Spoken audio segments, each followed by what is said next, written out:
अध्याय 19। छिपने की कोई जगह नहीं। शुक्रवार तक मेरा शरीर 4 पूरे दिनों से ट्रिपल इंट्रावेनस एंटीबायोटिक्स पर था, लेकिन फिर भी प्रतिक्रिया नहीं दे रहा था। परिवार और दोस्त हर जगह से आए थे, और जो नहीं आए थे उन्होंने अपने चर्चों में प्रार्थना समूहों की शुरुआत की थी। मेरी भाभी पेगी और होली की करीबी दोस्त सिल्विया उस दोपहर आईं। होली ने उन्हें जितनी खुशमिजाज चेहरे के साथ हो सके स्वागत किया। बेट्सी और फिलिस वह ठीक होने वाला है के दृष्टिकोण का समर्थन करती रहीं, किसी भी कीमत पर सकारात्मक बने रहना। लेकिन हर दिन विश्वास करना और भी मुश्किल होता गया। यहां तक कि बेट्सी खुद भी यह सोचने लगी कि क्या कमरे में कोई नकारात्मकता नहीं का आदेश वास्तव में कमरे में कोई वास्तविकता नहीं जैसा कुछ और मतलब रखता है। क्या तुम्हें लगता है कि एबेन हमारे लिए ऐसा करेगा अगर हालात उलटे होते? फिलिस ने उस सुबह बेट्सी से पूछा, एक और ज्यादातर बेदाग रात के बाद। तुम्हारा क्या मतलब है? बेट्सी से पूछा। मेरा मतलब है, क्या तुम्हें लगता है कि वह हमारे साथ हर मिनट बिता रहा होता आईसीयू में कैंप लगाकर? बेट्सी का सबसे खूबसूरत सरल जवाब था जो एक सवाल के रूप में दिया गया। क्या दुनिया में कहीं और ऐसा है जहां तुम सोच सकते हो कि तुम हो? दोनों ने सहमति जताई कि हालांकि अगर जरूरत होती तो मैं 1 सेकंड में वहां होता, लेकिन यह कल्पना करना बहुत बहुत मुश्किल था कि मैं घंटों तक एक ही जगह पर बैठा रहूं। यह कभी भी एक काम या ऐसा कुछ नहीं लगा जो करना जरूरी था। यह वह जगह थी जहां हम संबंधित थे, फिलिस ने मुझे बाद में बताया। सिल्विया को सबसे ज्यादा परेशान करने वाली बात मेरे हाथ और पैर थे जो बिना पानी के पौधे की पत्तियों की तरह मुड़ने लगे थे। यह स्ट्रोक और कोमा के शिकार लोगों के साथ सामान्य है, क्योंकि बाहों और पैरों में प्रमुख मांसपेशियां सिकुड़ने लगती हैं। लेकिन परिवार और प्रियजनों के लिए इसे देखना कभी आसान नहीं होता। मेरी ओर देखते हुए सिल्विया खुद को अपनी मूल अंतर्ज्ञान के साथ रहने के लिए कहती रही, लेकिन उसके लिए भी यह बहुत बहुत मुश्किल होता जा रहा था। हॉली ने खुद को और अधिक दोष देने की आदत बना ली थी। अगर उसने सीढ़ियां जल्दी चढ़ी होती, अगर ऐसा होता, अगर वैसा होता, और सभी ने उसे इस विषय से दूर रखने के लिए खास तौर पर मेहनत की। अब तक सभी को पता था कि अगर मैं ठीक भी हो जाऊं तो ठीक होना उस चीज के लिए एक बहुत बड़ा शब्द नहीं होगा जो यह बन जाएगा। मुझे कम से कम 3 महीने की गहन पुनर्वास की जरूरत होगी, और अगर मेरे पास बोलने की क्षमता होती तो मुझे लगातार भाषण की समस्याएं होती, और मुझे अपनी जिंदगी के बाकी हिस्से के लिए लगातार नर्सिंग देखभाल की आवश्यकता होगी। यह सबसे अच्छा संभावित परिदृश्य था, और जितना भी यह सुनने में निराशाजनक और गंभीर लगता है, यह किसी न किसी तरह से कल्पना के क्षेत्र में था। इस बात की संभावना कि मैं इतनी अच्छी स्थिति में रहूंगा लगभग खत्म हो रही थी। बॉन्ड को मेरी स्थिति के पूरे विवरण सुनने से रोका गया था, लेकिन शुक्रवार को स्कूल के बाद अस्पताल में उसने सुना कि मेरे एक डॉक्टर हॉली को बता रहे थे जो वह पहले से ही जानती थी। सच्चाइयों का सामना करने का समय आ गया था। उम्मीद के लिए बहुत कम जगह थी। उस शाम जब घर जाने का समय आया, बॉन्ड ने मेरे कमरे से जाने से इनकार कर दिया। नियमित प्रक्रिया यह थी कि मेरे कमरे में एक समय में केवल 2 लोगों को आने की अनुमति दी जाए ताकि डॉक्टर और नर्स काम कर सकें। लगभग 6 बजे हॉली ने धीरे से सुझाव दिया कि शाम के लिए घर जाने का समय हो गया है। लेकिन बॉन्ड अपनी कुर्सी से नहीं उठा। उसे नहीं पता कि मैं यहां हूं, बॉन्ड ने कहा। कोली सैनिक। वह तो वैसे भी नहीं जानता कि मैं यहां हूं, बॉन्ड ने आधे कटु और आधे अनुनय भरे स्वर में कहा। मैं क्यों नहीं रह सकता? तो शाम के बाकी समय सभी ने बारी बारी से आना शुरू किया ताकि बॉन्ड वहीं रह सके जहां वह था। लेकिन अगले सुबह शनिवार को बॉन्ड ने अपनी स्थिति बदल दी। उस हफ्ते पहली बार जब हॉली ने उसके कमरे में सिर डालकर उसे जगाने की कोशिश की तो उसने उसे बताया कि वह अस्पताल नहीं जाना चाहता। क्यों नहीं? हॉली पूछा। क्योंकि, बॉन्ड ने कहा, मैं डरा हुआ हूं। यह एक ऐसा स्वीकार था जो सभी की ओर से बोलता था। हॉली कुछ मिनटों के लिए रसोई में वापस गई। फिर उसने फिर से कोशिश की। उससे पूछा कि क्या वह सुनिश्चित है कि वह अपने पापा से मिलने नहीं जाना चाहता। वह उसे घूरते हुए एक लंबा ठहराव था। ठीक है, उसने सहमति दी। आखिरकार शनिवार मेरे बिस्तर के चारों ओर चल रही चौकसी और परिवार और डॉक्टरों के बीच आशावादी बातचीत के साथ बीता। यह सब उम्मीद को जिंदा रखने के लिए एक अधूरी कोशिश लग रही थी। सबके पास के भंडार पिछले दिन से भी ज्यादा खाली थे। शनिवार की रात हमारी मां बेट्सी को उसके होटल के कमरे में छोड़ने के बाद फिलिस हमारे घर आई। यह पूरी तरह से अंधेरा था, खिड़की में एक भी रोशनी नहीं थी, और जब वह भिगोने वाली कीचड़ में चल रही थी तो उसके लिए पत्थरों पर चलना मुश्किल हो रहा था। अब तक लगातार 5 दिनों से बारिश हो रही थी जब से मैं आईसीयू में दाखिल हुआ था। इस तरह की निरंतर बारिश वर्जीनिया के हाईलैंड्स के लिए बहुत असामान्य थी, जहां नवंबर में आमतौर पर मौसम ठंडा, साफ और धूप वाला होता है। पिछले रविवार की तरह मेरे हमले से पहले का आखिरी दिन। अब वह दिन बहुत पहले का लग रहा था और ऐसा लग रहा था जैसे आसमान हमेशा बारिश गिरा रहा हो। ये कभी रुकेगा कब?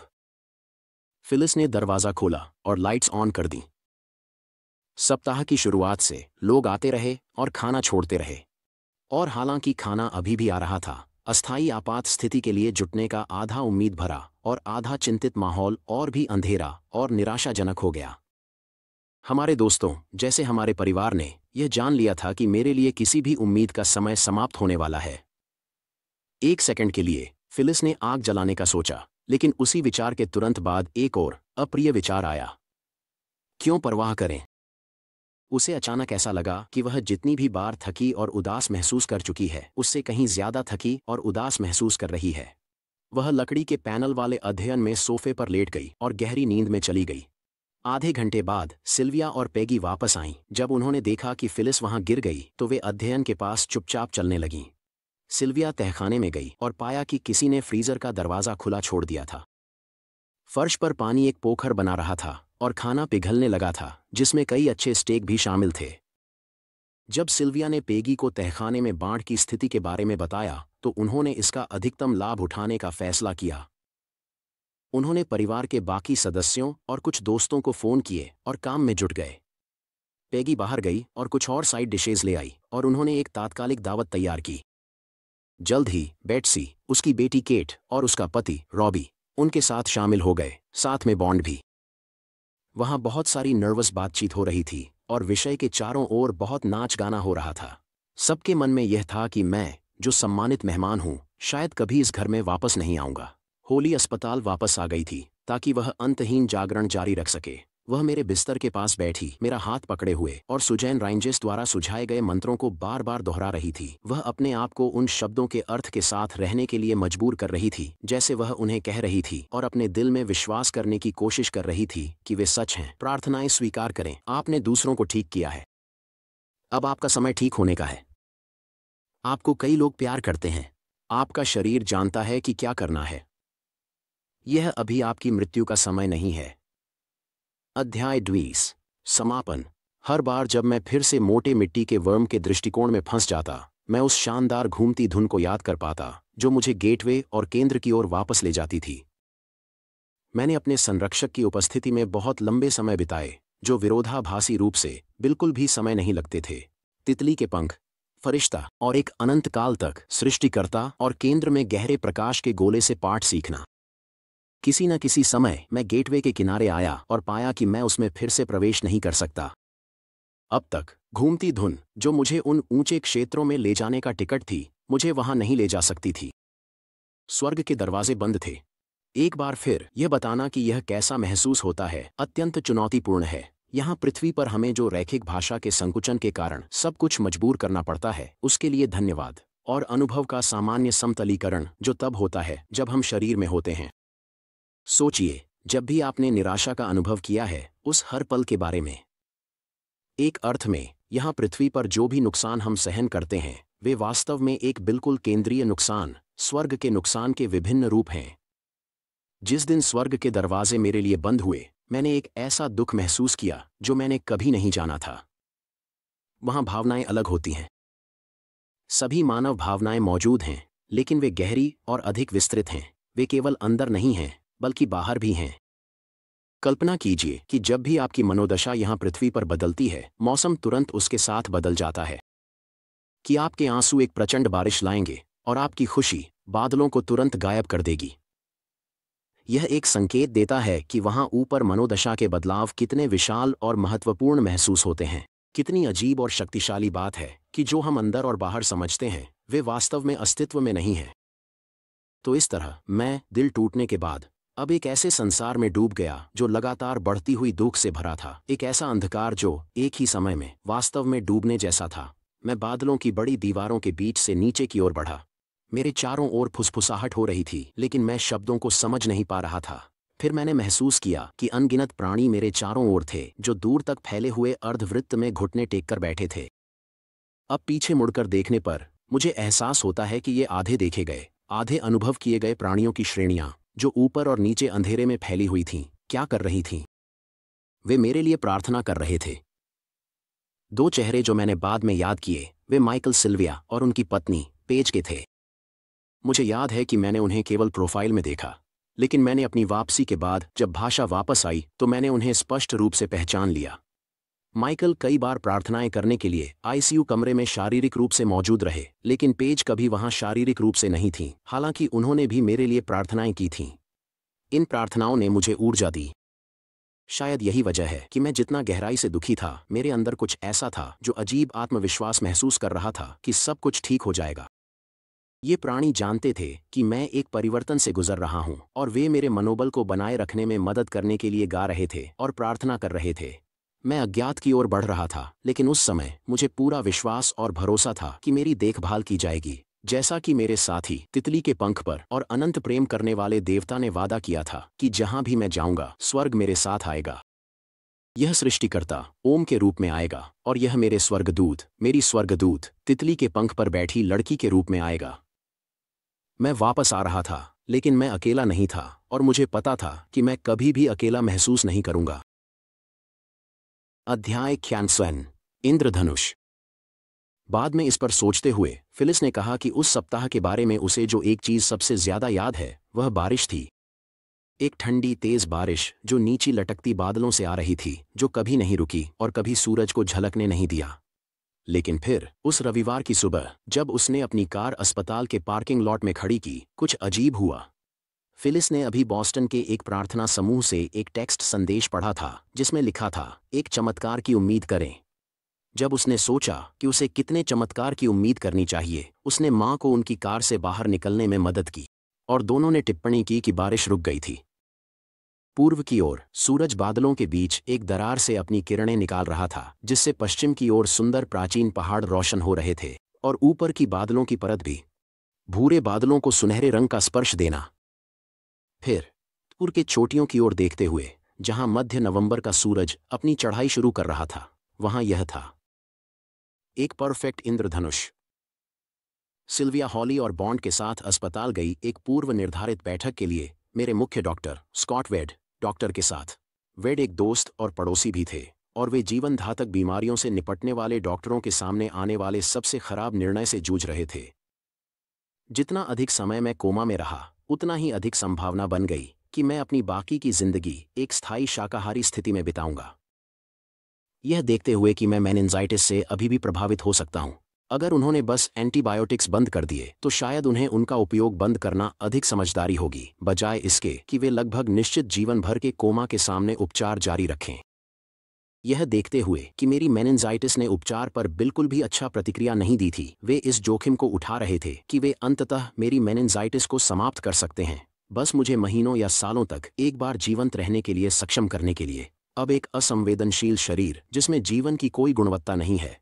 बैठिए डॉक्टर, वेड ने सिल्विया और हॉली से एक ऐसे स्वर में कहा जो दयालु था, लेकिन साथ ही स्पष्ट रूप से गंभीर भी। डॉक्टर ब्रेनन और मैंने ड्यूक, वर्जीनिया विश्वविद्यालय और बोवमैन ग्रे मेडिकल स्कूलों के विशेषज्ञों के साथ प्रत्येक ने कॉन्फ्रेंस कॉल की है, और मुझे आपको बताना है कि हर कोई इस बात पर सहमत है कि हालात अच्छे नहीं लग रहे हैं। अगर एबेन अगले 12 घंटों के भीतर कुछ वास्तविक सुधार नहीं दिखाता है, हम शायद एंटीबायोटिक्स को बंद करने पर चर्चा करने की सिफारिश करेंगे। गंभीर बैक्टीरियल मेनिंजाइटिस के साथ एक सप्ताह का कोमा पहले से ही किसी भी उचित सुधार की उम्मीदों की सीमाओं से परे है। इन संभावनाओं को देखते हुए शायद यह बेहतर होगा कि प्रकृति को अपना काम करने दिया जाए। लेकिन ने कल उसकी पलकें हिलती हुई देखी थीं, होली ने विरोध किया। सच में हिले। वह उन्हें खोलने की कोशिश कर रहा था। मैं जो देख रहा था उसके बारे में मुझे पूरा यकीन है। मुझे शक नहीं है कि तुमने ऐसा किया, डॉक्टर ने कहा। वेड, उसका सफेद रक्त कोशिका गणना भी कम हो गया है। यह सब अच्छी खबर है, और मैं एक पल के लिए भी यह सुझाव नहीं देना चाहता कि ऐसा नहीं है, लेकिन आपको स्थिति को संदर्भ में देखना होगा। हमने एबेन की बेहोशी को काफी हद तक कम कर दिया है और इस समय तक उसकी न्यूरोलॉजिकल परीक्षा में अधिक न्यूरोलॉजिकल गतिविधि दिखनी चाहिए थी। उसका निचला मस्तिष्क आंशिक रूप से कार्य कर रहा है, लेकिन हमें उसकी उच्च स्तर की कार्य क्षमताओं की आवश्यकता है और वे सभी अभी भी पूरी तरह से अनुपस्थित हैं। अधिकांश कोमा मरीजों में समय के साथ स्पष्ट सतर्कता में कुछ सुधार होता है। उनके शरीर ऐसे काम करते हैं जो यह दिखा सकते हैं कि वे वापस आ रहे हैं, लेकिन वे नहीं हैं। यह बस मस्तिष्क के तने का एक स्थिति में जाना है जिसे कोमा विजिल कहा जाता है। यह एक प्रकार का होल्डिंग पैटर्न है जिसमें वे महीनों या वर्षों तक रह सकते हैं। यही सबसे संभावित रूप से पलकें हिलाने का कारण है। और मुझे आपको फिर से बताना है कि बैक्टीरियल मेनिंजाइटिस के साथ कोमा में 7 दिन होना बेहद लंबा समय है। डॉक्टर वेड एक ऐसी खबर के झटके को कम करने के प्रयास में बहुत सारे शब्दों का उपयोग कर रहा था जिसे एक ही वाक्य में कहा जा सकता था। मेरे शरीर को मरने देने का समय आ गया था। अध्याय 22। 6 रे। जैसे जैसे मैं नीचे उतर रहा था, कीचड़ से और अधिक चेहरे उभरकर सामने आ रहे थे, जैसा कि हमेशा होता था जब मैं केंचुए की नजरों के दायरे में नीचे की ओर बढ़ रहा था। लेकिन इस बार चेहरों में कुछ अलग था। वे अब इंसान थे, जानवर नहीं, और वे बहुत स्पष्ट रूप से बातें कर रहे थे। ये नहीं कि मैं समझ पा रहा था कि वे क्या कह रहे थे। ये थोड़ा पुराने चार्ली ब्राउन कार्टून की तरह था, जब बड़े लोग बोलते हैं और आप जो सुनते हैं वह केवल समझ से परे ध्वनियां होती हैं। बाद में जब मैंने पीछे मुड़कर देखा तो मुझे एहसास हुआ कि मैं वास्तव में उन चेहरों में से है को पहचान सकता था। वहाँ सिल्विया थी, वहाँ होली थी और उसकी बहन पेगी थी। वहाँ स्कॉट वेड था और वहाँ सुसान राइंजर्स थी। इनमें से एकमात्र व्यक्ति जो वास्तव में उन अंतिम घंटों में मेरे बिस्तर के पास मौजूद नहीं था वह सुसान थी। लेकिन अपने तरीके से वह भी निश्चित रूप से मेरे बिस्तर के पास थी, क्योंकि उस रात पिछले रात की तरह उसने चैपल हिल में अपने घर में बैठकर खुद को मेरी उपस्थिति में लाने की इच्छा की थी। बाद में जब मैंने इसके बारे में जाना तो मैं हैरान था कि मेरी माँ, बेटसी और मेरी बहनें जो पूरे हफ्ते वहां थीं, मेरे हाथ को प्यार से अनंत घंटों तक थामे हुए थीं। वे उन चेहरों की इस श्रृंखला में क्यों नहीं थीं जिन्हें मैंने देखा। माँ अपने पैर में एक तनाव फ्रैक्चर से पीड़ित थीं, चलने के लिए वॉकर का उपयोग कर रही थीं, लेकिन उसने पूरी निष्ठा से जागरण में अपनी बारी का पालन किया। फिलिस, बेटसी और जीन सभी वहां थीं। फिर मैंने सीखा कि वे उस अंतिम रात मौजूद नहीं थे। जिन चेहरों को मैं याद करता था वे थे जो मेरे कोमा की 7वीं सुबह या उससे पहले की शाम को शारीरिक रूप से वहां थे। फिर भी उस समय जब मैं नीचे उतर रहा था, मेरे पास इन चेहरों में से किसी के लिए भी नाम या पहचान नहीं थी। मुझे बस इतना पता था या महसूस हुआ कि वे किसी न किसी तरीके से मेरे लिए महत्वपूर्ण थे। एक और विशेष रूप से ने मुझे अपनी ओर विशेष शक्ति से खींचा। यह मुझसे खींचने लगा, एक झटके के साथ जो पूरे विशाल बादलों के कुएं में गूंजता हुआ प्रतीत हो रहा था। और प्रार्थना करते हुए स्वर्गीय प्राणियों के माध्यम से जिनसे मैं उतर रहा था, अचानक मुझे एहसास हुआ कि द्वार और केंद्र के प्राणी जिन्हें मैं जानता और प्यार करता था, प्रतीत होता है हमेशा के लिए वे केवल प्राणी नहीं थे जिन्हें मैं जानता था। मैंने नीचे उस क्षेत्र में जिसे मैं तेजी से नजदीक आ रहा था, प्राणियों को भी जाना और प्यार किया। प्राणी जो मेरे पास थे, अब तक पूरी तरह से भुला दिया गया। यह ज्ञान सभी 6 चेहरों पर केंद्रित था, लेकिन विशेष रूप से छठे पर। यह इतना परिचित था। मुझे एक झटके के साथ जो पूरी तरह से डर के करीब था, एहसास हुआ कि जो भी था वह किसी ऐसे व्यक्ति का चेहरा था जिसे मेरी जरूरत थी। कोई ऐसा जो अगर मैं चला गया तो कभी ठीक नहीं हो पाएगा। अगर मैंने इसे छोड़ दिया तो नुकसान असहनीय होगा, जैसे वह भावना जो मुझे तब हुई थी जब स्वर्ग के दरवाजे बंद हो गए थे। यह एक विश्वासघात होगा जिसे मैं बस नहीं कर सकता था। उस समय तक मैं स्वतंत्र था। मैंने उन दुनियाओं में यात्रा की जैसे साहसी लोग सबसे प्रभावी तरीके से कर सकते हैं, बिना अपनी किस्मत की कोई असली चिंता किए। परिणाम अंततः मायने नहीं रखता था, क्योंकि जब मैं केंद्र में था तब कभी भी किसी को निराश करने की चिंता या अपराधबोध नहीं था। यह बेशक उन पहली चीजों में से एक थी जो मैंने उस लड़की के साथ तितली के पंख पर रहते हुए सीखी थी, और उसने मुझसे कहा, तुम कुछ भी ऐसा नहीं कर सकते जो गलत हो। लेकिन अब यह अलग था। इतना अलग कि अपने पूरे सफर में पहली बार मैंने अद्भुत आतंक महसूस किया। यह एक आतंक था मेरे लिए नहीं, बल्कि इन चेहरों के लिए, विशेष रूप से उस छठे चेहरे के लिए। एक चेहरा जिसे मैं अभी भी पहचान नहीं पा रहा था, लेकिन जिसे मैं जानता था कि मेरे लिए यह बेहद महत्वपूर्ण था। यह चेहरा और भी अधिक विस्तार में आ गया जब तक अंततः मैंने देखा कि वह वास्तव में मुझसे वापस आने की प्रार्थना कर रहा था, नीचे की दुनिया में भयानक गिरावट का जोखिम उठाने के लिए, ताकि मैं फिर से उसके साथ रह सकूं। मैं अभी भी उसके शब्दों को नहीं समझ पा रहा था, लेकिन किसी तरह उन्होंने यह बताया कि मेरा इस नीचे की दुनिया में एक स्टेक था, कि मेरे पास, जैसा कि कहते हैं, खेल में मेरी हिस्सेदारी थी। यह महत्वपूर्ण था कि मैं वापस लौटूं। मेरे यहाँ कुछ रिश्ते थे, रिश्ते जिन्हें मुझे सम्मान देना था। जैसे जैसे चेहरा स्पष्ट होता गया, मुझे यह एहसास होता गया, और जैसे जैसे मैं उस चेहरे को पहचानने के करीब आया। एक छोटे लड़के का चेहरा। अध्याय 23। अंतिम रात। पहले सुबह डॉ के साथ बैठने से पहले वेड होली ने बॉन्ड से कहा कि वह दरवाजे के बाहर इंतजार करे, क्योंकि वह नहीं चाहती थी कि वह सुने कि उसे क्या डर था, जो बहुत बुरी खबर हो सकती है। लेकिन यह महसूस करते हुए बॉन्ड दरवाजे के बाहर रुका रहा और डॉ के कुछ शब्द सुन लिए। वेड के शब्द उनमें से काफी थे ताकि असली स्थिति को समझ सकें, यह समझने के लिए कि उसका पिता वास्तव में वापस नहीं आ रहा था, कभी भी। बॉन्ड कमरे में दौड़ता हुआ आया और मेरे बिस्तर के पास गया, रोते हुए। उसने मेरे माथे को चूमा और मेरे कंधों को हिलाया। फिर उसने मेरी पलकें उठाईं और मेरे खाली, बेधड़क आंखों में सीधे देखते हुए कहा, तुम ठीक हो जाओगे डैडी, तुम ठीक हो जाओगे। वह इसे बार बार दोहराता रहा, अपने बच्चे के तरीके से विश्वास करते हुए कि अगर उसने इसे काफी बार कहा तो निश्चित रूप से वह इसे सच बना देगा। होली ने डॉक्टर के शब्दों को समझने की कोशिश की। उसने कहा, मुझे एबेन को कॉल करना चाहिए। वेड के शब्दों को उसने जितना हो सके समझने की कोशिश की। आखिरकार उसने कहा, मुझे लगता है कि इसका मतलब है कि मुझे कॉलेज में एबेन को कॉल करना चाहिए और उसे वापस बुलाना चाहिए। डॉक्टर वेड इस सवाल पर विचार नहीं किया। हाँ, मुझे लगता है कि यही सही काम होगा।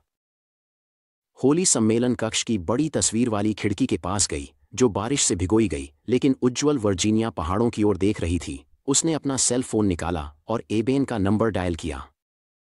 जैसे ही उसने ऐसा किया, सिल्विया अपनी कुर्सी से उठ खड़ी हुई।